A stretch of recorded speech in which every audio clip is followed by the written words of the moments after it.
ابھی ہم موجود ہیں حرم میں، تو یہاں پہ ایک دل دہلانے والا واقعہ پیش آیا۔ السلام علیکم ویورز، بڑگام میں ایک بچے کو شیر نے کھایا ہے۔ پہلے ایک ویڈیو کلپ ہم دیکھیں گے، پھر ہم آگے بڑھتے ہیں۔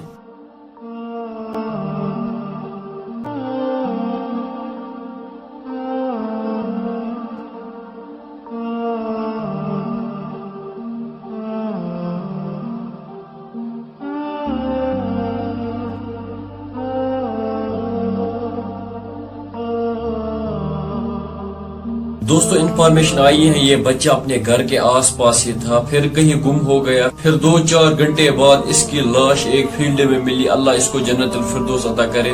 دوستو بس ریکویسٹ کرا کہ پنن بچن تھو ہس تم ترک زیادہ یل کی، تم ترک اکیلا کی، کیس کہ آج واریاہ جانور پھیرا۔ بی اخ کت یس یہ بیچ یہ کنفرم کہ یہ کھو سہنا کھوا کہ بی کس جانور کھو، یہ آمت ون کہ یہ کھو زیرہ سہن 100% کلیئر کہ یہ پہ سہنا کھوت کہ بی کس۔ دوستو تہذ کیا رائے ات بارس میں کمنٹ سیکشن میں ضرور۔ ویڈیو میں اجازت، خدا حافظ۔